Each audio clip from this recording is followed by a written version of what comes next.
भूल जाता है, मुझे तो याद ही नहीं रहता। ये लगता है 7वां या 8वां वीडियो होगा। हो गया, देख के ऐसे लिख दूंगा, वीडियो एडिट तो करना ही पड़ता है, लेकिन इसमें क्या एडिट करूंगा।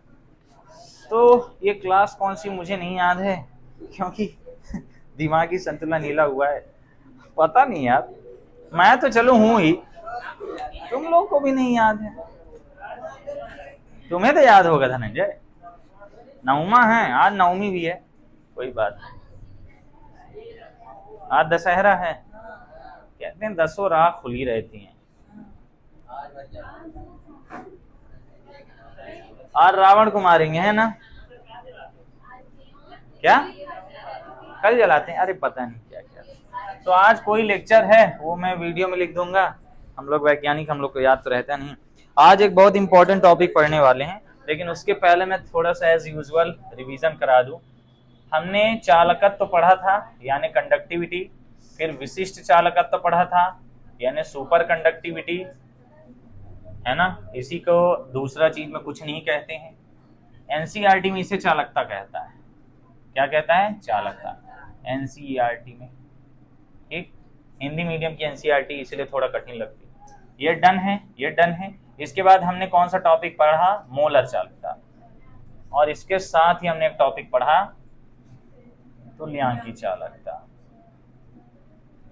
इसके साथ मैंने इन दोनों के फार्मूले भी बता दिए कि सेम होते हैं। दोनों का फार्मूला क्या होता है?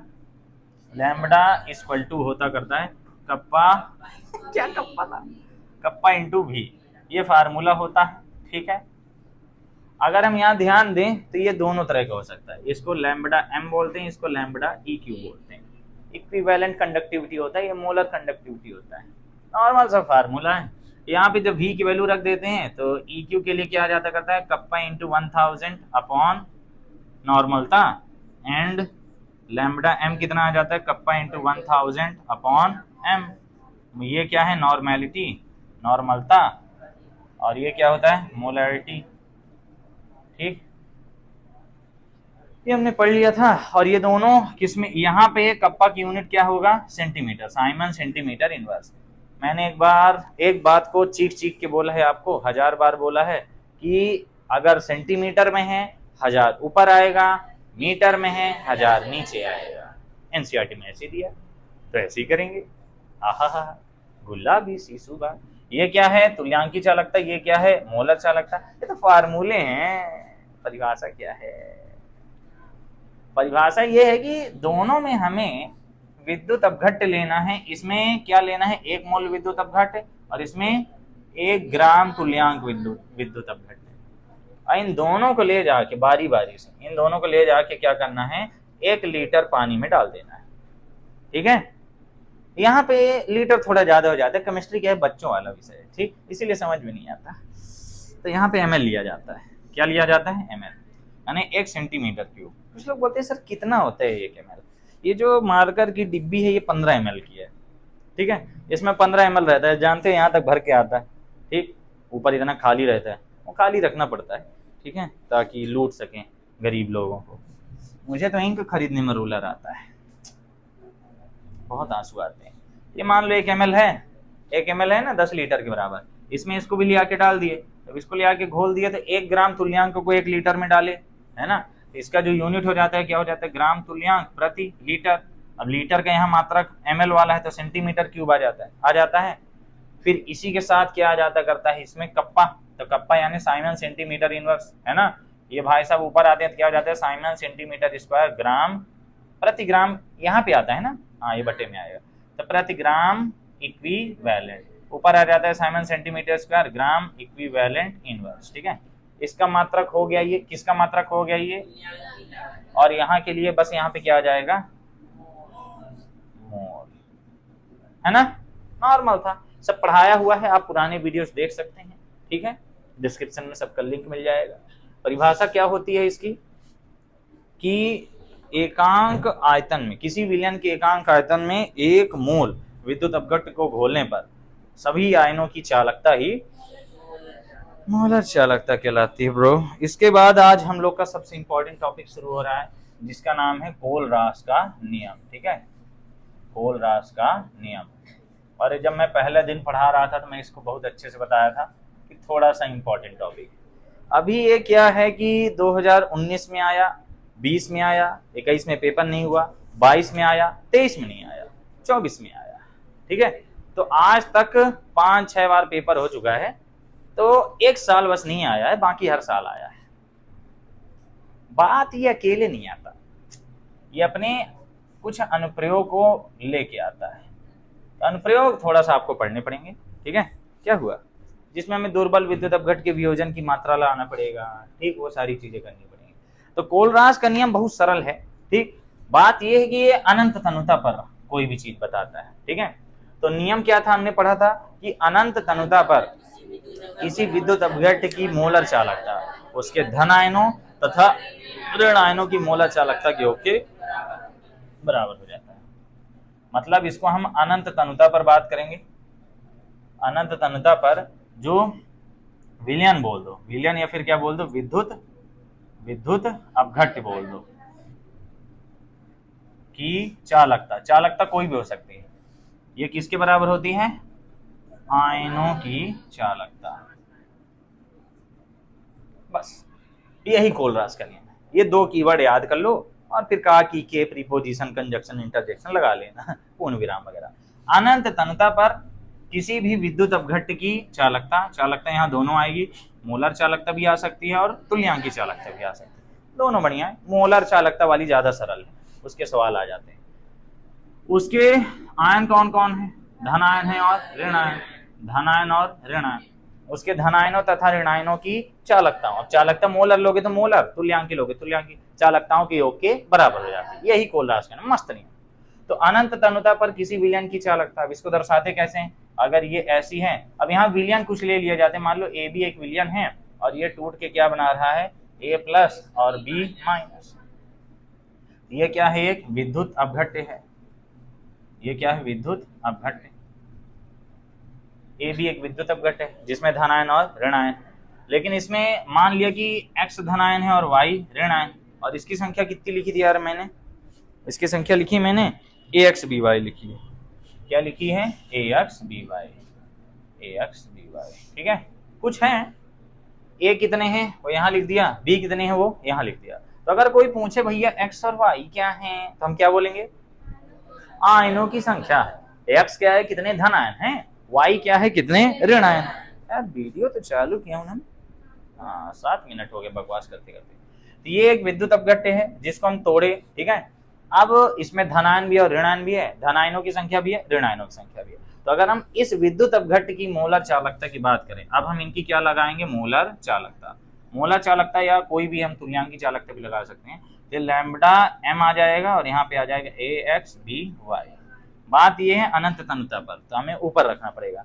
इस अनंत तनुता का मतलब समझ रहे हो, अनंत तनुता पर यानी विलयन बहुत पतला है ना, कि बहुत गाढ़ा है, बहुत पतला विलयन, अनंत तनुता, बहुत ही पतली विलयन में धनायन ऋणायन की चालकता। ये सब किस लेवल में जाके सोच लेते थे यार, अनंत चालकता, अनंत, ये सोचते कैसे थे ये साइंटिस्ट, किस लेवल की बुद्धि होती थी। मुझे तो बस टाइम मशीन मिले तो मैं सीधे इनके पास जाऊं, बस इनको देखूंगा कि जिस जमाने में हमारे भारत में लड़े मरे जा रहे थे कि यह राज्य हम विजय प्राप्त करेंगे, यहाँ पर हम इब्राहिम लोदी फलाना ठिकाना, वहां पर ये यूरोप वाले पता ही नहीं क्या खिचड़ी खिला बना रहे थे। एक तो फैराडे थे, पता नहीं क्या क्या बना डाले। अगर ये लोग ना होते तो आज इस कमरे में कोई सामान नहीं होता हम इंसानों के अलावा। सही बात है ना। तुम लोग सोच रहे हो कि आदमी फिर बकवास शुरू कर दिया, ये बकवास नहीं, ये सोचने वाली चीज है। मैं जानता हूं तुम लोग यही सोचते हो कि फिर शुरू भैया यहाँ बना चुप हो 10 मिनट चर ले ही जब पता है वही बेबे बोला था। मैं जानता हूं अच्छी चीज है ये, ऐसे सोचना चाहिए। देखो जो सरकार होती, फिर बोलेंगे फिर शुरू भैया सरकार जो सरकार होती उसको क्रिटिसाइज करना पड़ेगा। सरकार को जब तक तुम बेइज्जती नहीं करोगे, सरकार की कमियां नहीं बताओगे, तो सरकार सुधार कैसे करेगी। बस वो सरकार बीजेपी की ना हो, वो सुनती नहीं है ना उसको कितना भी क्रिटिसाइज कर लो। रोड में गड्ढे थे लोग बालू भर के उसमें जाके झंडा लगा दिए हैं बीजेपी का, वहां पे सब लोग साउंड लगा दिए हैं मोदी जी की कि सैटेलाइट से पहले पूरा सेंसिंग की जाती है कहाँ रोड बनाना है, सैटेलाइट से उसको चेक किया जाता है कि इस एरिया में ऐसी टेक्नोलॉजी से रोड बनाई जाएगी। रोड पानी देख के उसकी गहराई का अंदाजा नहीं लगा पाता है यार, गंदा रहता है ना। यहाँ आ जाओ, तो lambda M A plus ion और lambda M B minus ion, ये दोनों भी किस पर रहेंगे, अनंत तन्यता पर। यहाँ पे x और यहाँ पे y, दिस इज कोलरास का नियम, और यही इसका फार्मूला है। मस्त है, इतना ही लिखना ही था, आपको सीधे लिख देना था। अनंत तन्यता पर किसी विद्युत अपघट्य ही लिखना, विद्युत अपघट्य की तुल्यांकी चालकता या ब्रैकेट में मोलर चालकता, उसके धन आयनों तथा ऋण आयनों, या फिर लिख दो उसके समस्त आयनों की मोलर चालकता या फिर तुल्यांकी चालकता के योग के बराबर होती है। मानो कोई विद्युत अपघट्य AX BY तोड़ दिया, ठीक है, यहाँ पे फिर इनकी मोलर चालकता लगा दो, अनंत तन्यता पर मोलर चालकता वो कितनी आ गई, ऐसे आ गई। हमने क्या किया, लैम्बडा m लगाया, फिर यहाँ पे विद्युत अपघट्य का नाम लिख दिया, लैम्बडा m लगाया, धन आयन लिख दिया, लैम्बडा m लगाया, ऋण आयन लिख दिया, यहाँ धन आयनों की संख्या और ऋण आयनों की संख्या। अगर हम a और b x और y की बात करें तो सबको अब पता ही है, ठीक है। x क्या है, ये क्या है, धन आयन की संख्या, ठीक है। y क्या है, ऋण आयन की संख्या। नीचे सब नोट्स में मिल जाएगा आपको, नोट्स से ही तो मैंने एक वीडियो बना दिया ऑलरेडी, डिस्क्रिप्शन में जाएंगे उसमें लिखा होगा नोट्स कैसे परचेज करें, उसको देख लीजिए। 500 में आपको फिजिक्स, केमिस्ट्री, बायो तीनों की नोट्स मिल जाएगी। बायो का पूरा PDF नहीं बना है, तुम अभी एक ही चैप्टर का PDF भेजे, केमिस्ट्री में एक ही ना कहना भेजे, सबके सब न्यूमेरिकल वगैरह सब मिल जाएगा। मिल तो तुम्हें तिवारी एकेडमी में भी जाएगा, मैनेज कर लो, फ्री। मैं पैसा लेता हूँ, मैं वैज्ञानिक आदमी हूँ। फिजिक्स के 2 पार्ट है ना, क्वेश्चन नहीं लिखो, लिख डालो ना, कौन सा उसमें टाइम लगता है। तुम्हें तो बोले क्वेश्चन लिख लिख के लगाता हूँ, गंदे आदमी, झूठ बोलते हो। और ये किसकी चालकता है, ये विलियन की है, ठीक है। यहाँ से टॉपिक हो गया डन। अगर इसी में हमें बोल देता तुल्यांकी चालकता तो हम क्या बोल देते, लैम्बडा EQ है ना, इक्वल टू क्या आ जाता है, x lambda EQ positive ion plus y lambda EQ negative ion. इसका तुम कैसे भी लिख दो, मस्त चलता है। यहाँ पे क्या लगा दो, इन्फिनिटी, जितनी बुक उठाओगे उतने तरह का मिलेगा। यहाँ से ये हो गया डन। बाद में तुल्यांकी चालकता के लिए लिख दिया, यहाँ पे कैथोड एनोड लिखा हुआ, उससे डर ना जाना, एक कैथोड है और एक एनोड है, उससे कोई फर्क नहीं पड़ता। ये हो गया कोलरास का नियम। अब इसके कुछ उदाहरण होते करते हैं, ठीक है, उदाहरण यानी अनुप्रयोग।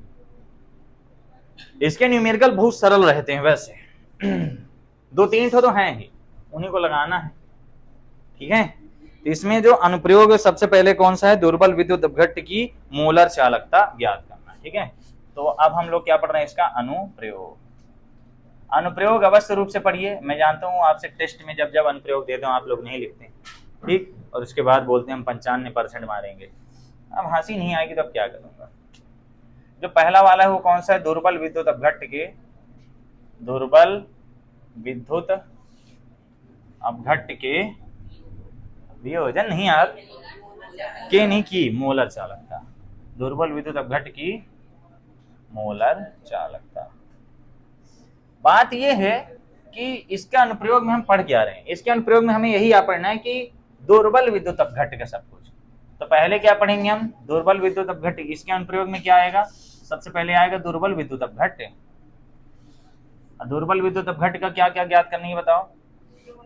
सबसे पहले इसकी मोलर चालकता लाना, कोई आया क्या, फिर इसकी वियोजन की मात्रा, और क्या था एक और कुछ था ना, वियोजन की मात्रा अल्फा, वियोजन स्थिरांक के, हाँ वियोजन स्थिरांक के, यही 3 है, तीनों का यही याद करना है। तो दुर्बल विद्युत अपघट्य है, दुर्बल विद्युत अपघट्य के मोलर चालकता ज्ञात करना है, फिर दुर्बल विद्युत अपघट्य के वियोजन की मात्रा, ये क्या है, वियोजन की मात्रा, पता है ना, वियोजन की मात्रा, और ये क्या है, वियोजन स्थिरांक, ठीक है, वियोजन की मात्रा, वियोजन स्थिरांक। तो सबसे पहले है मोलर चालकता ज्ञात करना। मोलर चालकता ज्ञात करने के लिए हमें पहले दुर्बल विद्युत अपघट्य चाहिए। हमारे पास बेस्ट एग्जांपल कौन होता है, CH3COOH, इससे दुर्बल क्या ही चाहिए, है ना, एसिटिक अम्ल। तो एसिटिक अम्ल जो होता है हमें इसकी क्या लाना है, मोलर चालकता, लेकिन इसकी मोलर चालकता हम डायरेक्ट नहीं लाते हैं, इसमें एक चीज डाल दी जाती है, उसका नाम होता है कोई लवण। क्या डाल रहे हैं? कोई सॉल्ट डाल रहे हैं। अगर तुम अपने नोट्स में देखोगे तो हमने NaCl डलवाया होगा। पन्ना क्यों पलटा दीजिए यार, क्या होगा इस देश का। सबसे पहले तो मैंने शुरू में स्टाइल मारी है। क्या स्टाइल मारी है कि कोलराज के नियम की सहायता से दुर्बल विद्युत अपघट की आणविक चालकता ज्ञात की जा सकती। आणविक चालकता ही मोलर चालकता है दोस्तों। एक साल सही में टेस्ट में बदल के दिया था, नहीं लिख पाए थे, 5 लोग लिख लिए थे, बाकी नहीं लिखे। बोलते हैं ये चेंज हो गया, ये क्या है, ये तो पढ़ाई नहीं है, उनको तुल्यांकी जैसा हिंदी चाहिए। नीचे है अनंत अंतर पर कोई दुर्बल विद्युत अपघट, इसकी आणविक चालकता में लाना है। तो पहले इसका क्या करती है? वियोजन। अब हमें लाना असल में क्या है? हमें लाना असल में क्या है? धनायन और ऋणायन की चालकताओं का योग। लेकिन धनायन ऋणायन की चालकता मुक्त अवस्था में पाई ही नहीं जाती। समझो, हमें किसकी चालकता लानी है? इसकी। इसको तोड़ेंगे तो हमें एक धनायन मिलेगा और एक ऋणायन, लेकिन धनायन ऋणायन की चालकता पाई ही नहीं जाती अलग अलग, वो किसी न किसी कंपाउंड की ही दिया रहता है। तो उसको हमें अभिक्रिया कराना पड़ता है किसी सॉल्ट से, लवण से। सॉल्ट यहाँ पे सबसे बढ़िया कौन सा होता है? NaCl। इसकी क्रिया करा देंगे तो अब तुम जानते हो एसीटेट आयन सोडियम से क्रिया करेगा कि क्लोरीन से? खुद बताओ। एसीटेट आयन किससे क्रिया करेगा? सोडियम से। हाइड्रोजन आयन क्लोरीन से। बाद में NaCl माइनस कर देंगे तो आंसर आ जाएगा। ठीक है, तो यहाँ पे देखो तुम्हारा फार्मूला क्या लगा है? आयनों की चालकता गणना। देख लो क्या लिखा है, ये लाइन महा इंपॉर्टेंट है, महा इंपॉर्टेंट है ये लाइन। आयनों यानी धन आयनों और ऋण आयनों की चालकता की गणना अगर करना है तो हमको HCl, CH3, COO तथा NaCl की आणविक चालकताओं की सहायता से ही करना पड़ेगा। और ये सभी क्या है? प्रबल विद्युत अपघट हैं, इनके बिना काम ही नहीं बनेगा। समझे? तो हमें असल में लाना क्या है? हमें लाना है CH3 COOH की चालकता। तो जब हम इसको तोड़ दिए, ये क्या पूर्णतः वियोजन होगा? दुर्बल विद्युत अपघट है, तो क्या बनेगा? CH3 COO माइनस और H प्लस। ये कौन सा आयन है? Acetate ion. और ये क्या है ना? Hydronium ion. हाइड्रोनियम कहेंगे? हाइड्रोनियम अच्छा नहीं लग रहा है, प्रोटॉन कह दो, हाइड्रोनियम ही होगा जहां तक। ये दुर्बल विद्युत अपघट है। अब हमें लाना क्या है? हमें लाना है हमें ज्ञात करना है। अरे ये सब क्या गंदगी लिख रहा हूँ। हमें लैम्बडा m अनंत अंतर पर क्या लाना है? CH3 COOH बराबर क्वेश्चन मार्क। ये हमारा टारगेट है। लेकिन ये लाने के लिए हमें आयनों की चालकता चाहिए, है ना? तो इसलिए अगर हम इसमें चालकता लगाएं MCCH3COOH इक्वल टू क्या बनेगा? ये बनेगा लैम्बडा m, ये बनेगा CH3 COO minus plus lambda m CH3 H plus. धनायन इधर कोई फर्क नहीं पड़ता। तो हमें ये लाना पड़ेंगे। कौन कौन लाने पड़ेंगे? ये वाला और ये वाला। लेकिन ये डायरेक्ट दिए नहीं रहते प्रश्न में। प्रश्न में कई बार दे दिया तब तो बहुत बढ़िया, जोड़ दिया आंसर आ गया, है ना? अगर हमें इसकी लाना है, ये मोलर चालकता और ये दोनों दे दिया तब तो बल्ले बल्ले, जोड़ दिया आंसर आ गया। मोलर चालकता का मात्रक क्या दिया होगा? साइमन सेंटीमीटर स्क्वायर प्रति मोल। तो वहीं से हम जानेंगे कि मोलर चालकता है। ठीक है, तो अगर दिया है तब तो बहुत ही बढ़िया। अभी एक पेपर देखता हूँ 2019 में जो आया था मेरे साथ, शायद दिया था उसमें डायरेक्ट ही, नहीं दिया होगा तो फिर हम क्या करते हैं, जब नहीं दिया रहता है तो आयनों की चालकता के लिए हमें किसकी चालकता लानी पड़ेगी? HCl और NaCl और CH3 COO Na की चालकता चाहिए। समझे? आयनों की चालकता लाने के लिए हमें इन तीनों की चाहिए। किया क्या जाएगा? इसमें हकूना मटाटा डाल दिया जाएगा। हकूना मटाटा सुने हो तुम लोग? नहीं सुने हो? क्या है हकूना मटाटा? अरे बताओ, भूल गया मुझे क्या है। तो है क्या हकूना मटाटा? ऐसा मैंने सुना है, मुझे याद नहीं आ रहा। एक ऐसी वीडियो देख रहा था, उसमें SCOONA आया था, इसका नाम पूछा था, तो क्या टीवी देखने वाला बंदा रहा होगा, लिखा है हकूना, तो बगल में मटाटा लिख दिया। हकूना मटाटा, मलाला नहीं था मटाटा, बाद में टी बनाया। हकूना मटाटा। गांधी जी की मृत्यु कब हुई? उनके मरण दिवस के दिन। वैसे गांधी जी ने देश को बहुत कंट्रोल किया था, लेकिन अपना देश था कंट्रोल नहीं हो रहा।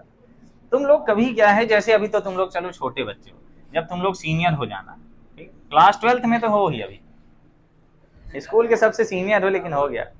जब तुम लोग कॉलेज वॉलेज चले जाना तो स्कूल एक बार जाना।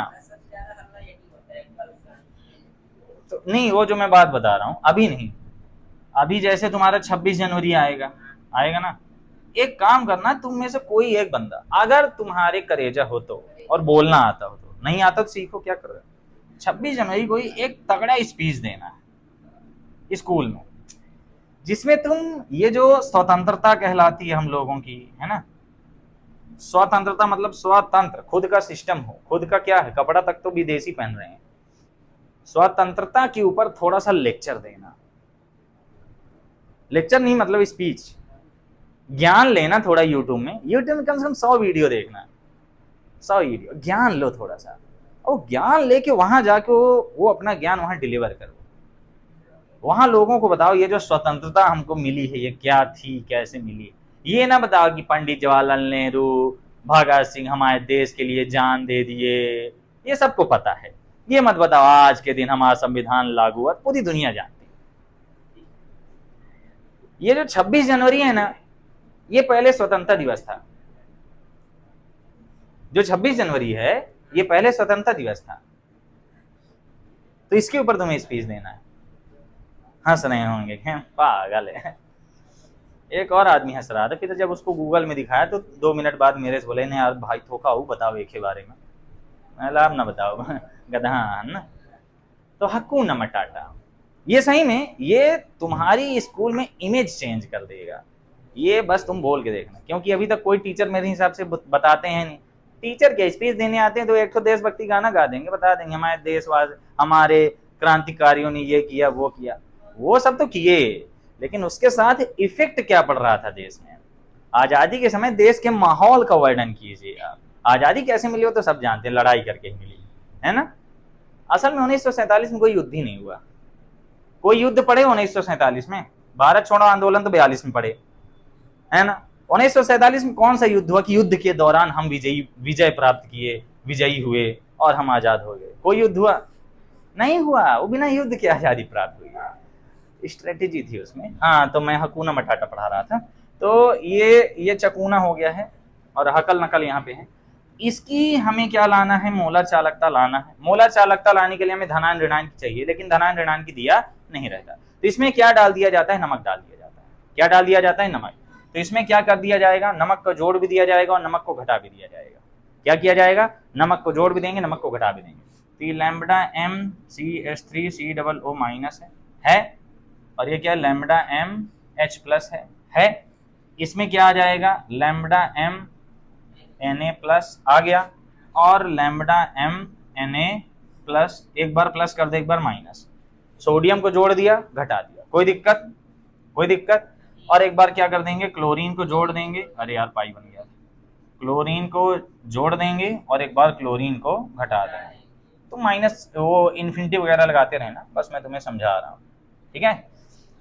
अब ये जो प्लस वाले हैं, ये प्लस वाले दोनों क्रिया करेंगे, ठीक। तो कौन किससे क्रिया करेगा ये आपको भली भांति पता होगा। ये जो सोडियम है इसका परम मित्र कौन दिख रहा है यहाँ पे? ये वाला। और क्लोरीन का परम मित्र कौन दिख रहा है? ये वाला। आपस में क्रिया कर लेंगे, आपस में क्या कर लेंगे? क्रिया। तो ये क्या बना देंगे? लैम्बडा MCH3COO किससे क्रिया कर रहा है? Na से। ये किससे क्रिया कर रहा है? Na से। क्या बना देगा ये? अरे यार इसमें लगा, ये बना देगा CH3COONA, बना दिया। और ये इससे क्रिया कर रहा है तो लैम्बडा M, ये बन जाएगा HCl। और ये दोनों आपस में जुड़ जाएंगे, माइनस माइनस प्लस होता है ना। तो ये कितना आ जाएगा? लैम्बडा MNaCl आ गया। और ये सब अनंत अंत पर है, यहाँ मैं बता देता हूँ। लैम्बडा M,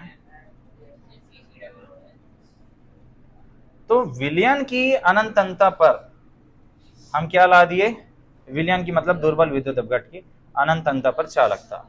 लेकिन हमने धनायनों ऋणायनों से नहीं लाई है। धनायनों ऋणायनों से हम ला सकते थे लेकिन दिया ही नहीं रहता, तो हमने किसकी मदद ली? यहाँ एक सॉल्ट डाल दिया। और सॉल्ट ये हमने अलग से किया, ये हमने अलग से काम किया कि नहीं? ये जो काम किया हमने, सोडियम जोड़ा, सोडियम घटाया। या फिर तुम डायरेक्ट नमक भी लिख सकते हैं, NaCl प्लस कर दो, NaCl माइनस कर दो। उससे क्या हो जाएगा? जो NaCl प्लस किया इनसे क्रिया कर लेगा, NaCl क्रिया करेगा तो प्लस वाला माइनस वाले से क्रिया करके ये चकूना बना देगा और ये हकल बना देगा, ठीक है। अरे HCl और CH3COO में बन जाएगा ना। अब इतनी चीजें बनने के बाद प्रश्न में क्या रहता है, ये वाला दिया रहता है, ये वाला दिया रहता है और ये वाला दिया रहता है। देखो किस लेवल का न्यूमेरिकल आता है, ये दिया रहेगा, ये दिया रहेगा और ये दिया रहेगा, ठीक है। दो ठो यहाँ रखो, एक तो जोड़ो और इस वाले से घटा दो, ये आंसर आ गया। बस इतना ही आता करता है, ठीक। मैं थोड़ा देख लूं मेरे साल कौन सा आया था। हकुना मटाटा, ये हकुना मटाटा है क्या, थोड़ा याद नहीं। ये वाला टॉपिक क्लियर हुआ कि नहीं? मैंने इसमें NaCl जोड़ा घटाया था, नहीं जैसे किया वैसे किया। हाँ हाँ 2019 मैं बड़ा बड़ा लिख के रखा हूँ ताकि मुझे ये जिंदगी भर याद रहे। इसी ने तो मेरे रिजल्ट का रिक्त स्थान कर दिया था।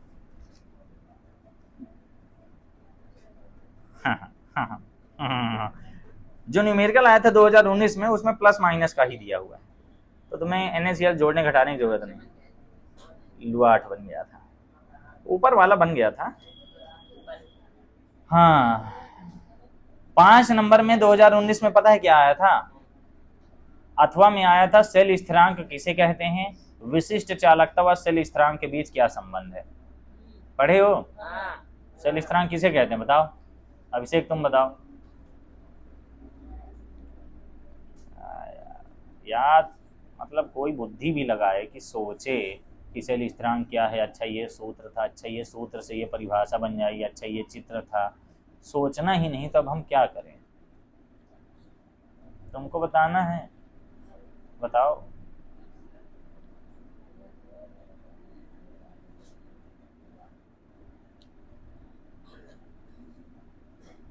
हकुना मटाटा तो 2019 में जो आया था उसमें प्लस माइनस आयन दोनों साथ में दिया था, ठीक है।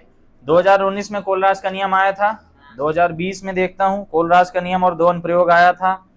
फिर 2021 में पेपर नहीं हुआ, कोरोना काल था। 2022 का पेपर देखिए, 21 में हुआ ही नहीं है भाई, 22 का पेपर। 22 में कोलराज का नियम आया था और दो अनुप्रयोग।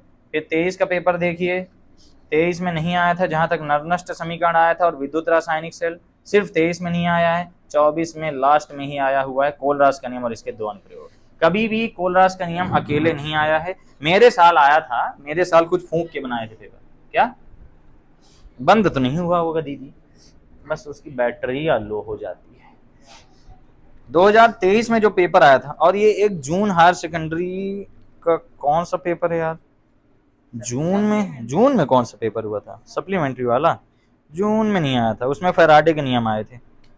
हकुना मटाटा, इसका सप्लीमेंट्री कठिन दे दिया था। अरे यार कहाँ रखना।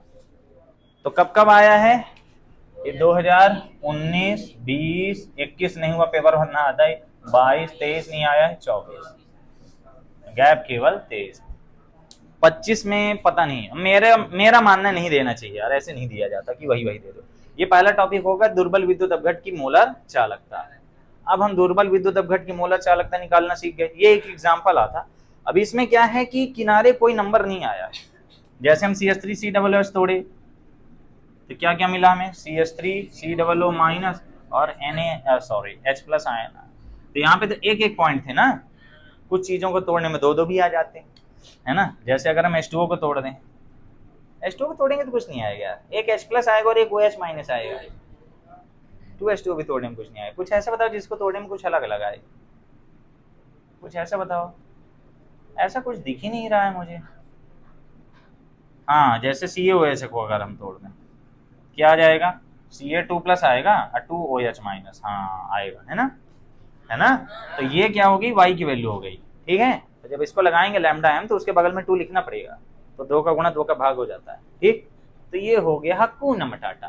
तो अनुप्रयोग मैंने बताया था क्या क्या होता है। अनुप्रयोग में सबसे पहला टॉपिक था λm ज्ञात करना, वो मैंने सिखा दिया।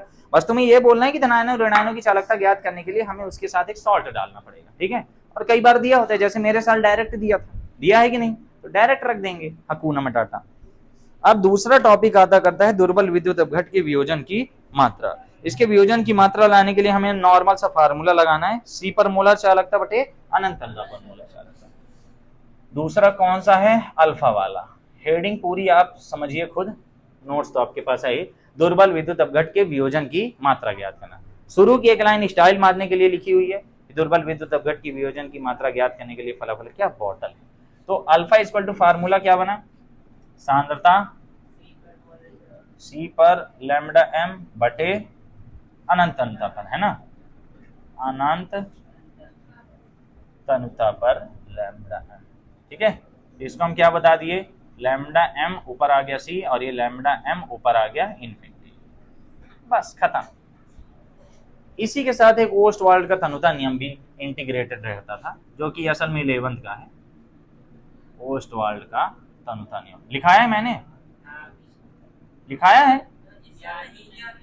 अंडर रूट के वी होता है, अल्फा इक्वल टू क्या आ जाता है, अंडर रूट के वी।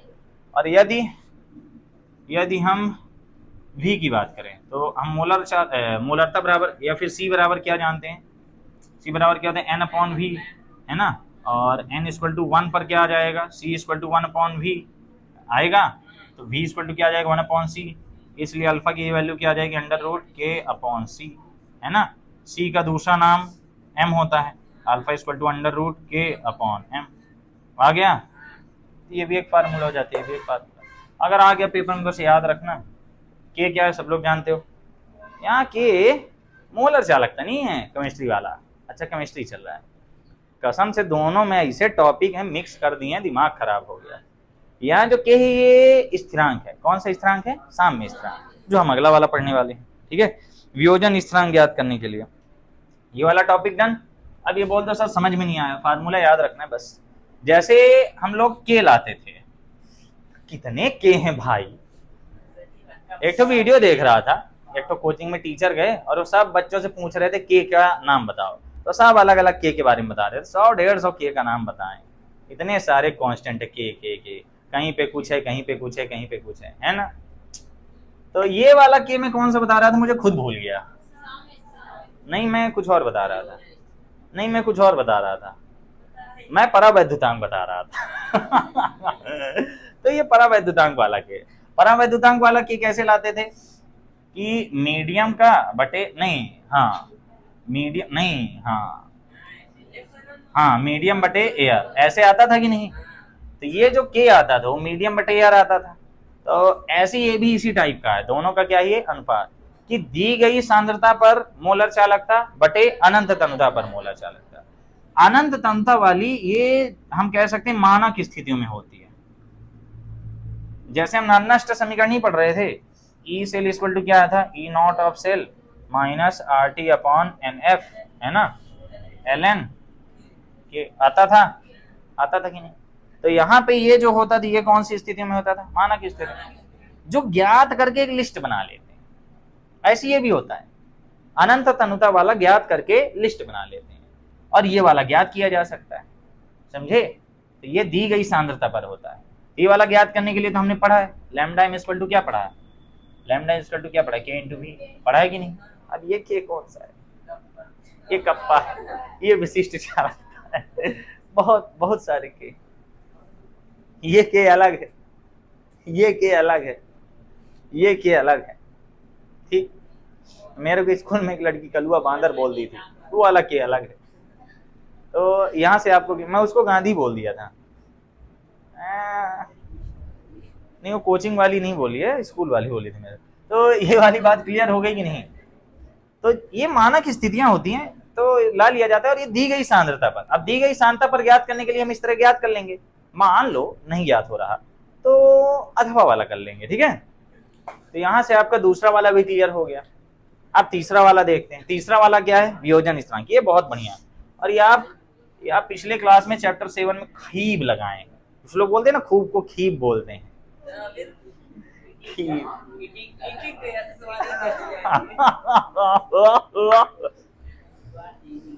क्या फूल, एकदम गांजा का स्वाद, ओ सॉरी गांजा, मैं वो जहां इजराइल अटैक कर रहा था उसकी बात कर रहा था। तो अगला वाला जो है दुर्बल विद्युत अपघट की वियोजन स्थिरांक की गणना करना, किसकी, तीसरा वाला वियोजन स्थिरांक यानी के बराबर क्वेश्चन मार्क, वियोजन स्थिरांक लिख देता हूं, वियोजन स्थिरांक यानी के बराबर क्वेश्चन मार्क, किसके, दुर्बल विद्युत अपघट के। अब दुर्बल विद्युत अपघट का चाहे जिसका भी हो, ये जो वियोजन स्थिरांक के साम्य स्थिरांक होता है, ये होता क्या है, उत्पाद का सांद्रण बटे अभिकारक का सांद्रण। सांद्रण को ही यहाँ क्या कह दिया जाता था, सक्रिय द्रव्यमान, जिसमें बारीक अंतर होता है, और इसको किससे दर्शाया जाता है, ब्रैकेट में। जैसे अगर जिंक के सॉलिड इलेक्ट्रोड की बात करें तो कितना होता है 1, लेकिन अगर कोई टूट चुका है तो अब ये तो पता ही नहीं कितना है, क्योंकि आयनित हो गया। पहले फुल था तो वो प्योर 100% था, लेकिन अभी टूट चुका है तो कुछ तो कम हुआ होगा। तो यहाँ पे अब हमें दुर्बल विद्युत अपघट का पहले क्या करना है, वियोजन करना है। अब वियोजन जब होगा तो ये भी पता है दुर्बल विद्युत अपघट का अल्फा कभी भी 1 नहीं होगा, ये हमने पहले दिन ही पढ़ा था। प्रबल विद्युत अपघट, दुर्बल विद्युत अपघट इसीलिए पढ़ाया गया था, ताकि आपको पढ़ाई के दौरान ये ना आए कि दुर्बल विद्युत अपघट क्या है, प्रबल विद्युत अपघट क्या है, इसीलिए पढ़ाया गया था। असल में वीडियो मेरा बंद तो नहीं हुआ है, चल रहा है। आज 35 मिनट ही केमिस्ट्री पढ़ाया, लगता है 3 घंटे पढ़ा डाला। आज दरबार ज्यादा कर रहा हूँ। इसको लगाने के लिए आपको एक दुर्बल विद्युत अपघट चाहिए। दुर्बल विद्युत अपघट हम ए बी बराबर के लिए केमिस्ट्री है, ए प्लस और बी माइनस। हम इसको प्रारंभिक अवस्था में देखेंगे, है ना, प्रारंभिक अवस्था पर। तो ये कितना होता है 1 ही सी बोला गया है ना, यहाँ पे क्या बोला गया सी। अब क्या है, पहले हम एकांक सांद्रण लेते थे, अब यहाँ सांद्रण क्या है, फिक्स नहीं। और ये दोनों कितने प्राप्त हो रहे हैं हमको, 0 0 प्राप्त हो रहे हैं। यहाँ मोलों की संख्या पता नहीं है। मान लो यहाँ पे मोलों की संख्या n थी, तो बाद में आयतन का भाग देते हैं, तो जब मोलों की संख्या में आयतन का भाग देते हैं तो क्या बन जाता है c। जब यहाँ साम्य अवस्था आ जाती है, कौन आ जाती है, साम्य अवस्था आ जाती है, हाँ साम्य अवस्था पर इससे अल्फा वियोजन होगा, है ना। तो इधर साइड नहीं यार, मैं गड़बड़ कर रहा हूँ, 1 माइनस अल्फा होगा, है ना, क्योंकि ऐसा हो ही नहीं सकता। C माइनस सी अल्फा लिखना चाहिए मुझे असल में, C माइनस सी अल्फा। अब ज्यादा बढ़िया है, बुक में 1 माइनस अल्फा लिखा है, C माइनस सी अल्फा। ये जितना वियोजन होते हैं उतना ही ये प्राप्त होते हैं, सबको पता होगा, पता है कि नहीं, सी अल्फा प्राप्त होगा तो पता ही होगा, नहीं पता है तो जान लो। जितना यहाँ से वियोजन होगा और जितने यहाँ मोल होंगे उतने ही यहाँ पे क्या होते हैं, प्राप्त होते हैं। क्लियर हो गया। इसके बीच आप थोड़ा सा पार्टीशन देख के चलिएगा, ठीक है, नहीं बस तुम्हें इकट्ठा ना लग जाए। अब हमें क्या लाना है, साम्य स्थिरांक, ठीक है, साम्य स्थिरांक। साम्य स्थिरांक के बराबर क्या होता है, उत्पाद का सांद्रण बटे अभिकारक। बहुत सरल, ये आ जाएगा C alpha into C alpha upon क्या आ जाएगा, सी माइनस सी अल्फा आ जाएगा। अब क्या करना है हमें, यहाँ सी कॉमन लेके एक काट दो, C alpha into C alpha upon क्या आ जाएगा, सी कॉमन 1 माइनस अल्फा आ गया, सी कट गई तो के इक्वल टू क्या आ गया, ये आ गया के equal to C alpha square upon 1 minus alpha. बस जहां अल्फा क्या है, ये फार्मूला बहुत यूज होगा। अभी क्या है, ये टॉपिक पढ़ रहे हो, जब इनके तुम न्यूमेरिकल लगा लोगे ना तो ये टॉपिक तुम्हें बहुत समझ में आने लगते हैं, इसलिए न्यूमेरिकल लगाने चाहिए। मैं इसीलिए कोशिश कराता हूँ पहले तुम्हें बाकी बुक से सरल वाले लगवा दूं, सरल वाले न्यूमेरिकल लगाने से फार्मूला दिमाग में बैठ जाता है, फिर हम बुक वाले लगा लेते हैं। और सी क्या है, सांद्रण। अब बताओ, खत्म। 3 पढ़ लो, पेपर में 2 आने, लास्ट वाला ना मन होना पढ़ो, वो तो पढ़ ही चुके हो, वो तो पढ़ ही चुके ना, लास्ट वाला रिजेक्ट कर दो। 3 याद रखो कि दुर्बल विद्युत अपघट में हमें 3 टॉपिक पढ़ने। एक उसकी मोलर चालकता लानी है, ठीक, मोलर चालकता लाने के लिए मैंने बताया आयनों की डायरेक्ट दिया तो ठीक है, नहीं तो सॉल्ट घोलना पड़ेगा उसमें। सॉल्ट कोई भी डाल सकते हो, KCl भी डाल सकते हो, ठीक है। उसमें पोटेशियम एसीटेट बनेगा, हाँ सोडियम एसीटेट था, पोटेशियम एसीटेट हो जाएगा। फिर अल्फा वाला बता ही दिया कि अनंत तन्यता वाले में सांद्रता जो भी दिया गया सांद्रता होगा, दी गई सांद्रता पर दोनों का क्या कर देना होगा, भाग।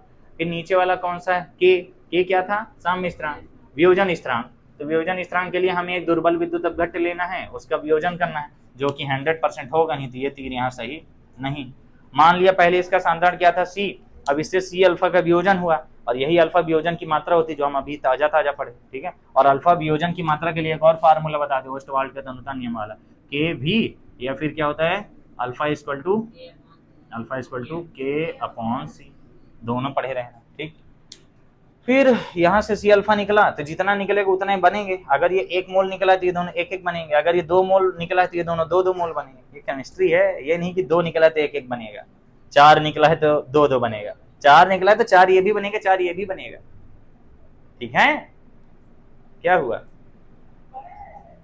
क्यों करते फिर फिर साम्य स्थिरांक हमने लगाया। साम्य स्थिरांक में क्या होता है, उत्पाद का सांद्रण बटे अभिकारक का सांद्रण, सांद्रण ही तो लिखा है। अब पहले तुम इसको ऐसे भी लिख सकते थे अगर तुम्हारा मन करे तो, डिटेल में लिखना तुम्हें कि हम अच्छे से लिखेंगे तो इसको तुम्हें ऐसे लिखना था ए प्लस और बी माइनस, स्क्वायर ब्रैकेट में नीचे क्या लिखना था ए बी, फिर तुम्हें के इक्वल टू करना था C alpha into C alpha upon C one minus alpha, C cut गया, आ गया। इस तरह भी कर सकते थे, बढ़िया था। तो यहां से तुम्हारा कोलरास का नियम क्या हो गया, डन। ठीक है, कोलरास के नियम के बाद, कोलरास के नियम के बाद मैं चाहूंगा कि हम फैराडे का नियम पढ़ लें। किसका नियम, फैराडे का नियम। सेल स्थिरांक का मात्रक क्या है, इस चैप्टर में क्या क्या बचा, थोड़ा जल्दी खत्म करना है इसको। फैराडे का नियम वो तो अभी खत्म कर दूंगा। फैराडे के नियम के बाद आ जाएगा विद्युत सेल। विद्युत सेल में शुष्क सेल तो 5 या 10 मिनट का है। सीसा संचायक सेल में समझाना पड़ेगा। ये रिएक्शन क्या है, ये सिर्फ मैं ही इतना डिटेल में दिया हूँ और किसी बुक में नहीं दिया। और ईंधन सेल ये तो ज्यादा मेहनत वाला नहीं है। संचारण, संचारण जरूर पढ़ाने भाई, आज तक नहीं आया संचारण, बहुत साल हो गए इसको आए हुए। और सीसा संचायक सेल का एक बार क्वेश्चन आया। अगर आपको ये नोट्स चाहिए तो इसके लिए मैं डिस्क्रिप्शन में वीडियो डाल दिया हूँ कैसे परचेज करना है। आपको इसका पूरा पीडीएफ मिल जाएगा और इस नोट्स से आपका 95 आने की गारंटी मैं लेता हूँ। ठीक है, मस्त रिजल्ट आता है, मजा आ जाता है। हाँ, पूरा पढ़ना पड़ेगा। और अगर तुम इंपॉर्टेंट क्वेश्चन ढूंढ रहे हो तो वो मैं नहीं पढ़ाता हूँ। क्या है, नहीं फंसते हैं फिर बहुत गालियां मिलती हैं कि आपने जो बोला था वो नहीं आया, और जनरली नहीं आता है भाई। भंडार है, एक चैप्टर 20-20 क्वेश्चन है। अब 20 में कोई 2 क्वेश्चन बता दे और वो फंस जाए तो फिर ऐसा करना, बागेश्वर बाबा के पास जाना, पर्चा में लिख के दे देंगे तुम्हें सारे इंपॉर्टेंट क्वेश्चन, काम हो जाएगा तुम्हारा। क्या नाम है उनका, धीरेन्द्र शास्त्री नाम है। लेकिन वो तुम हमसे क्यों मिलेंगे, वो तो मुख्यमंत्री जी से मिलेंगे, तुमसे क्यों मिलेंगे, टाइम नहीं उनके पास। हम लोग चलिए फैराडे का नियम पढ़ लेते हैं। तुम लोग उस दिन जो दिखा रहे थे लाइन क्यों दिखा रहे थे। कोलरास का नियम डन, बहुत बेहतरीन है, बहुत सरल है। इतना ही लिखना है जितना मैंने बोर्ड में लिखा था। हाँ, शुरू में थोड़ा बकलोली लिखना पड़ेगा थ्योरी की। हाँ, गुलाबी सी सुबह, ये क्लासेस केवल बोर्ड लेवल की हैं, सीबीएसई लेवल का मुझे खुद नहीं आता। ठीक, अब हम आते हैं फैराडे के वैद्युत अपघटन के नियम। फैराडे के विद्युत अपघटन के नियम।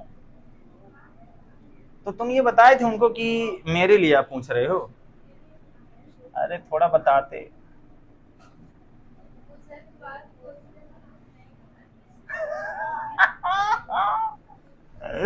बता देते तो क्या होता।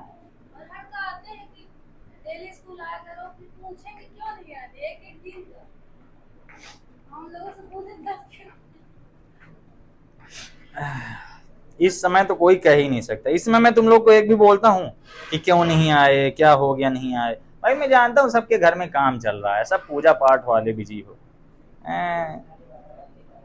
इंक खत्म हो गई, नहीं मुझे पता, इसलिए मुझे बुरा ही नहीं लगता। कुछ लोग से तो मैं वैसे भी मतलब छोड़ दिया, कुछ लोग से ध्यान देता हूँ, तो जिन पर ध्यान दे रहा हूँ वो थोड़ा बढ़िया रिजल्ट लाओ। इसके पीछे क्या क्या लिखा है, चिंग चांग भोंग अड़हो मन चिंग चाइना में लिखा है। ये मैं माइक प्रमोट कर रहा हूँ गाइस, मुझे इससे 3 लाख रुपए प्रमोशन फीस मिली। साल 5 रुपया नहीं दिया कोई आज तक। चलिए, फैराडे का जो प्रथम नियम है उसमें क्या बोला जाता है, प्रथम नियम 31 में कौन आया, प्रथम नियम मस्त है। ये बोलता है कि कोई इलेक्ट्रोड है, उसको विद्युत अपघट्य में डाल दिए, फिर उसमें करंट लगा दिए। तो करंट लगाए तो क्या हुआ, विद्युत धारा प्रवाहित हुई। फिर क्या हुआ, विद्युत अपघटन हुआ अकेले इलेक्ट्रोड में। तो इसमें पदार्थ मुक्त होता है ना। एक बात है, यहाँ पे धारा को यहाँ क्यों बोल देता है। ठीक, थोड़ा सा पहले मैं बाकी चीजें क्लियर कर दूं। जिसको हम लोग फिजिक्स में हम लोग क्या बोलते हैं, धारा। तो फिजिक्स में धारा अलग चीज होती है, आवेश अलग चीज होती है, लेकिन हो गया, दिस इज केमिस्ट्री। यहाँ पे इसी को ये बोल देता है। एक तरफ लिखा है धारा प्रवाहित करते हैं, फिर जब फार्मूला लगाते हैं तो क्या लिखा है, W प्रोपोर्शनल Q लिख दिया है, ठीक है, चलता है। फिर Q इक्वल टू क्या लिखा है, IT। तो एक प्रकार से हम कह सकते हैं W इक्वल टू IT है, कह सकते हैं ना, बस यही था। और दूसरी चीज वहां पे मुक्त हुए पदार्थ की मात्रा है ना, पदार्थ की मात्रा, पदार्थ की मात्रा को ये W से दिखाता है, ठीक है। अब W क्या है, यहाँ पे इसका वेट है, ठीक। वेट नापने वाली मशीन को क्या कहते हैं, उसको वेइंग मशीन कहते हैं, वेइंग मशीन। जैसे वेटिंग मशीन होता है ना, उसके टी को या तो पढ़ते नहीं है तो लिखते नहीं, उसको वेइंग मशीन पढ़ते हैं। अब अगर वेट की मशीन को हम बनाएंगे तो हम लोग क्या बोलेंगे, वेटिंग मशीन, लेकिन वो इंतजार करने की मशीन बन जाएगी। ये वेइंग मशीन होती है, उसको टी नहीं पढ़ा जाता है, हटा दो उसको। आपने फैराडे का प्रथम नियम क्या लिखा हुआ है उसको पढ़िए सब लोग, मैं वीडियो में भी दिखा देता हूँ। इसमें लिखा है किसी विद्युत अपघट्य के जलीय विलयन में विद्युत धारा प्रवाहित करते हैं तो इलेक्ट्रोडों पर मुक्त हुए पदार्थ की मात्रा अथवा उत्पन्न होने वाली गैस की मात्रा प्रवाहित धारा के समानुपाती होती है। छोटा सा नियम है, ठीक। मतलब विद्युत अपघट्य के जलीय विलयन में क्या करते हैं, धारा प्रवाहित करते हैं। जैसे आपने विद्युत अपघटन पढ़ा था, क्या पढ़ा था ये बोलता है कि बार बार ये एम रख देते हैं। विद्युत अपघटन में हमने क्या देखा था कि जब हम धारा प्रवाहित करते हैं दोनों इलेक्ट्रोडों पर तो क्या हो रहा था, वहां पर अगर सोडियम और क्लोरीन थे तो दोनों जाके दूसरे पर चपक रहे थे, है ना, चपक रहे थे, यानी हो सकते वो गैस होती। जैसे अगर हम पानी का क्या करें, पानी का क्या करें, पानी तो उसमें आ ही जाता है, पानी डाल के अगर उसमें नमक डाल के उसको गोल गोल घुमाएं, फिर उसमें 2 पेंसिल की रॉड डाल के उसमें करंट छुआएं, तो हमने देखा है वो वीडियो, आप लोग ने भी देखा होगा, उसमें गैस निकलने लगती है, निकलती है ना। फिर उसमें कह क्या रहा है ये नियम कि जितना ज्यादा करंट डालेंगे उतने ज्यादा हाइड्रोजन गैस निकलेगी, बस इतना या कह रहा है कि विद्युत अपघट्य का जलीय विलयन है, उसमें इलेक्ट्रोड लगाओ, ठीक है, इलेक्ट्रोड लगा के उसमें धारा प्रवाहित करो। अब जो गैस निकल रही है वो गैस की मात्रा किसके समानुपाती है, करंट के। जितना ज्यादा करंट दोगे उतने ज्यादा गैस की मात्रा निकलेगी। गैस की मात्रा निकल सकती है या फिर और क्या हो सकता है कि वो जो इलेक्ट्रोड है उस पर कोई आके कौन चपक रहे हैं, आयन, जैसे सोडियम आके चपक रहा है, क्लोरीन आके चपक रहा है, कॉपर वाला याद है, कॉपर वाला, कॉपर आके चपक रहा था, है ना। तो आके मुक्त, मुक्त होने का मतलब है उसके ऊपर जो आके चपक रहे हैं, ठीक है, जो आयन आके उससे जुड़ रहे हैं, उस आयन की जो मात्रा होगी वो किसके बराबर होगी, किसके समानुपाती होगी, प्रवाहित धारा। आप जितना ज्यादा करंट देंगे उतने ज्यादा उसमें क्या होंगे, आयन आके चपकेंगे, है ना। अब उसको हम कॉपर वाले इलेक्ट्रोड से कैसे समझ सकते हैं कि जो कॉपर वाला इलेक्ट्रोड था उसको विलयन में डाले थे, इसमें क्या आ रहे थे, इलेक्ट्रॉन आ रहे थे। अब जितने ज्यादा इलेक्ट्रॉन होंगे उतने यहाँ पे जो Cu2+ आयन यहाँ पे आके क्या बना देंगे, Cu सॉलिड बना लेंगे, यही ना है। और यहाँ पे ये क्या होता जाएगा, थोड़ा थोड़ा मोटा होता जाएगा, होता जाएगा कि नहीं होता जाएगा, मुझे ऐसा लगा कि वीडियो बहुत डाउन हो गया। तो यही कहा जा रहा है कि किसी विद्युत अपघट्य का जलीय विलयन चाहिए। पहले तो विद्युत अपघट्य क्या हो गया यहाँ पे, CuSO4, उसका जलीय विलयन है। उसमें जो इलेक्ट्रोड अगर धारा प्रवाहित करते हैं तो धारा प्रवाहित करेंगे तो इलेक्ट्रोड पर कुछ पदार्थ आएगा या फिर उससे गैस निकलेगी। तो जो गैस निकलेगी या फिर इलेक्ट्रोड पर जो पदार्थ आके चपकेगा वो प्रवाहित धारा के समानुपाती होता है। जितना ज्यादा करंट होगा उतने ज्यादा पदार्थ आके इसमें चपकेगा। करंट यानी इलेक्ट्रॉन, वही है, थोड़ा चेंज है, इधर उधर का है, 19-20 का फर्क है। जितने ज्यादा इलेक्ट्रॉन आएंगे उतने ज्यादा Cu2+ आके यहाँ क्या बनता जाएगा, सॉलिड बनता जाएगा, यानी मोटा होता जाएगा। बस समझ गए बात को। तो यहाँ पे आप फिर से नियम पढ़ लीजिए, किसी विद्युत अपघट्य के जलीय विलयन में विद्युत धारा प्रवाहित करने पर इलेक्ट्रोडों पर मुक्त पदार्थ की मात्रा या फिर उत्पन्न होने वाली गैस की मात्रा प्रवाहित धारा के समानुपाती होती है कि नहीं। बस यही था अपना नियम। अब यहाँ जो उत्पन्न गैस की मात्रा या हम क्या कह सकते हैं, क्या कह सकते हैं, मुक्त पदार्थ की मात्रा क्या हुआ, इज प्रोपोर्शनल टू प्रवाहित धारा। फिलहाल इसको आवेश कहा जाएगा। हैं?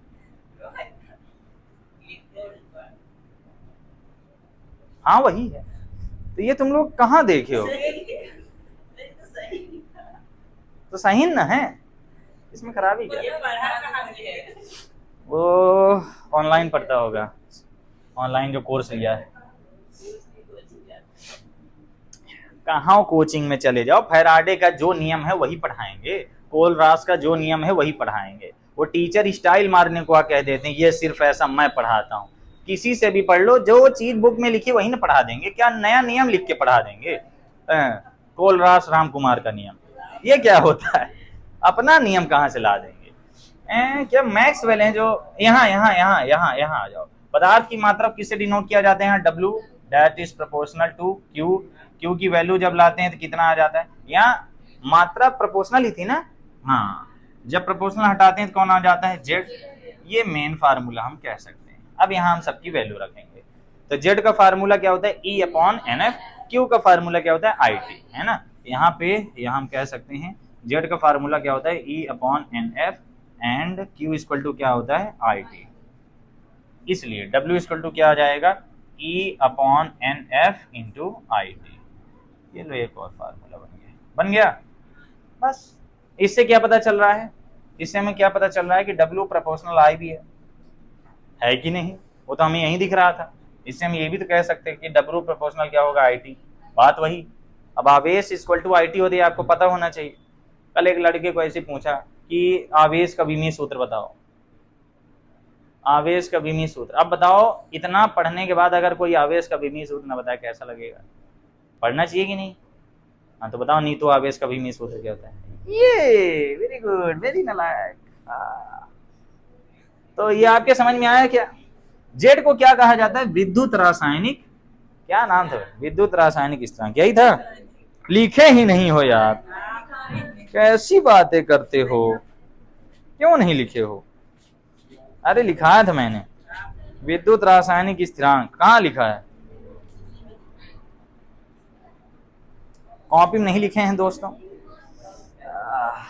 अरे दिखाओ ना, आपके आने से घर में कितनी हाँ, विद्युत सेल स्थिरांक रौनक है। NCERT में तो लिखा ही नहीं है। रासायनिक तुल्यांकित द्रव्यमान, विद्युत रासायनिक स्थिरांक है मेरे हिसाब से, जहां तक है यही, ठीक है। बस यहाँ ई क्या था, ये आपको पता होना चाहिए, तुल्यांकी भार, है ना।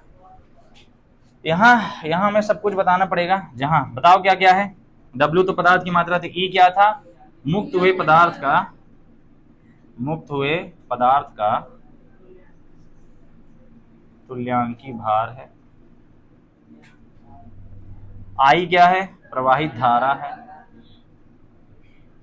दिक्तना। T क्या है, वो तो सबको पता है, समय है। N क्या है, मुक्त इलेक्ट्रॉन है, इसका एक न्यूमेरिकल भी बहुत बढ़िया न्यूमेरिकल है, ठीक है, मस्त सरल, CuSO4 वाला ही। जहां तक CuSO4 है ना, एक न्यूमेरिकल बहुत मस्त न्यूमेरिकल, उसको लगाएंगे, अभी लगा लेंगे। और F क्या है, F मैं बता चुका हूं आपको, ये फैराडे स्थिरांक है ना, ये मैं करा चुका हूं। ये पिछले साल में बहुत अच्छे से फोकस दिया था बच्चों को, आ भी गया था, अच्छा है, अच्छा क्वेश्चन होता है। इसकी वैल्यू होती है 96,500 कूलाम प्रति मोल। था क्या ये, 1 मोल इलेक्ट्रॉन का आवेश, बस 1 मोल इलेक्ट्रॉन का आवेश।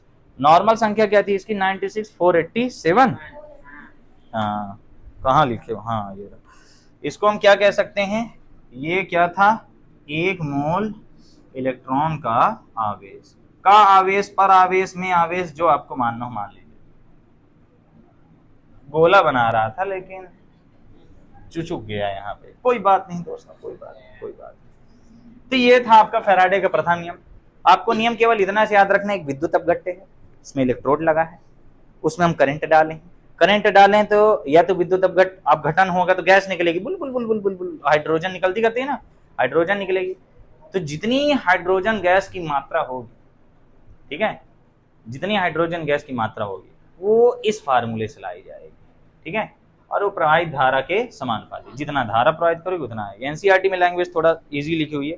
अगले वाले में क्या है, डायरेक्ट हमने बोल दिया है द्रव्यमान। अब इसमें बोल दिया द्वितीय नियम में कि श्रेणी क्रम में जुड़े हुए विभिन्न विद्युत अपघट की जलीय विलयन विद्युत धारा की समान मात्रा प्रवाहित की जाती है। तो इलेक्ट्रोडों पर एकत्रित होने वाले भिन्न भिन्न पदार्थों की मात्राएं तुल्यांकी भार के समानुपाती होती हैं। मतलब इसमें खूब सारे इलेक्ट्रोड ले लिए जाएंगे और उनको श्रेणी क्रम में लगा के क्या किया जाएगा, धारा प्रवाहित की जाएगी श्रेणी क्रम में लगाकर, ठीक। और करंट सब में बराबर देंगे, तो करंट सब में बराबर देंगे तो सब में सेम फंडा चालू होगा, है ना। प्रथम नियम के बाद द्वितीय नियम, प्रथम नियम तो आ गया W प्रोपोर्शनल Q, द्वितीय नियम क्या बोलोगे तब ना, तो किसको बोल रहे हो। इसमें बोला गया W प्रोपोर्शनल E का मतलब यहाँ पे W E1 बोल दो, W2 प्रोपोर्शनल E2 भी बोल सकते हो। तो हर पदार्थ में जो तुल्यांकी भार मुक्त हो रहा है, ये क्या है, ये क्या है, तुल्यांकी भार। तुम्हारी कॉपी में लिखा होगा कि मुक्त होने वाले पदार्थ की मात्राएं उनके तुल्यांकी भारों के समानुपाती होती हैं, लिखा है ना। इसमें साफ साफ है, इलेक्ट्रोडों पर मुक्त हुए पदार्थ की मात्रा तुल्यांकी भार के समानुपाती। अभी मैंने बता दिया तुल्यांकी भार क्या होता है, वो दिया रहता है प्रश्न में, अपने को सॉल्व कर दे। नहीं दिया है तो जैसे मोलर द्रव्यमान लाते हो ना, ऐसे तुल्यांकी भार आता है। मोलर द्रव्यमान निकालना आता है, जोड़ देते हैं द्रव्यमान, ऐसे ये भी आ जाता है। अब 10% पहुंच गई, टिंग टोंग। अभी हुआ है कि बहुत देर पहले, है ना। हाँ ठीक है, चलो, मुझे तुम पे भरोसा बिल्कुल नहीं। तो इसको अगर हम अनुपात के रूप में देखें, किस रूप में देखें, अनुपात के रूप में, तो पहले तो अगर इसको सॉल्व करूंगे तो W1 इक्वल टू क्या आ जाएगा, मान लो KE1 आ गया, मान लो एक कांस्टेंट है, और इसको W2 इक्वल टू लगाएंगे तो KE2 आ जाएगा। अगर यहाँ से मैं K की वैल्यू लाऊं तो यहाँ से K की वैल्यू क्या आ जाएगी, W1/E1, यहाँ से K की वैल्यू क्या आ जाएगी, W2/E2। तो इन दोनों को अगर मिला के मैं फाइनल बात बोलूं तो मैं ये कह सकता हूं कि W1/E1 इक्वल टू W2/E2। यही तो वो कह रहा है, ठीक है। ऐसा हो सकता है, लेकिन आप मेन बात इसको फार्मूला के रूप में याद रखो और उसका हिंदी बनाना सीखो। फार्मूला में ये W क्या है, W क्या है, मुक्त हुए पदार्थ की मात्रा, और E क्या है, पदार्थ का तुल्यांकी भार। कितनी बढ़िया बात बोल रहा है ना, कितनी बढ़िया बात बोल रहा है। जितना ज्यादा पदार्थ आएगा उतना ज्यादा उसका द्रव्यमान आएगा। वाह वाह। बोरी में जितना गेहूं डालोगे उसका वजन उतना ही बढ़ता जाएगा।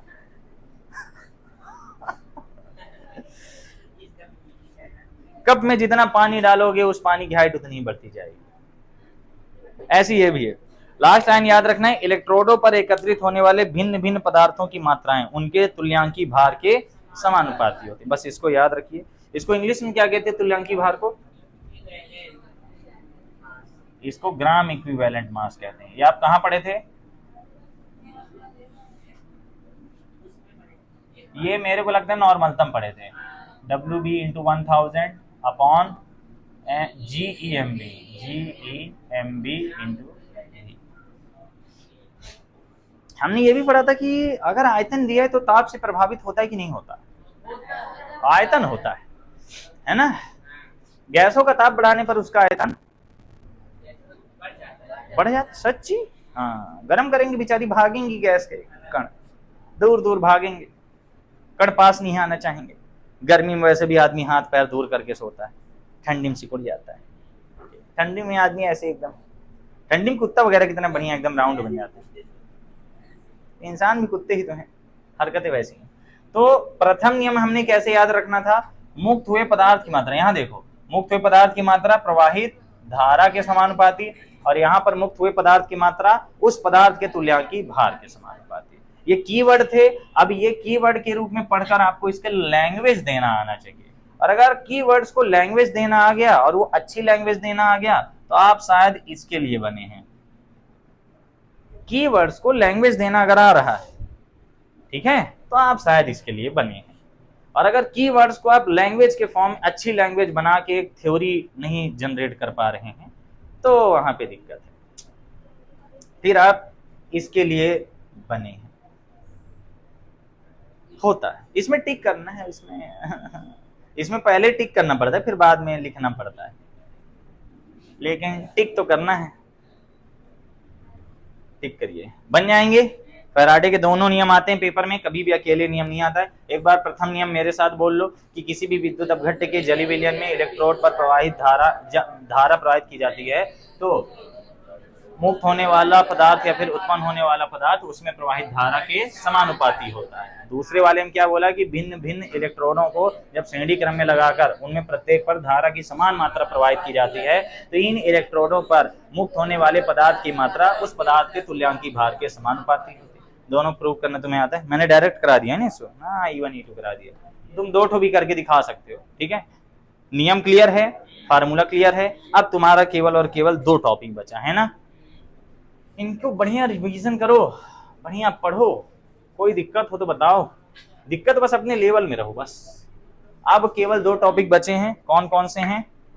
एक है हम लोग का शुष्क विद्युत सेल के अंतर्गत आएंगे तो प्राथमिक सेल द्वितीयक सेल, उसका अंतर देख लेंगे और उसके उदाहरण पढ़ना है हमें। फिर शुष्क सेल पढ़ना है, सीसा संचायक सेल पढ़ना है और ईंधन सेल, इसमें H2O2 ईंधन सेल हमारे कोर्स में दिया है, बस खत्म, केवल 3 सेल पढ़ना है। फिर इसके बाद लास्ट हेडिंग आएगी कोरोजन यानी संक्षारण और उसके बाद अपना चैप्टर खत्म। ठीक है, फिर हम इसके न्यूमेरिकल ट्राई करेंगे और ये डन करके अगले चैप्टर में चल देंगे। तो ये कौन सा चैप्टर हो जाएगा? दूसरा चैप्टर। ठीक है, यहाँ से क्लास समाप्त होती है। देखने के लिए धन्यवाद, आपका दिन शुभ हो।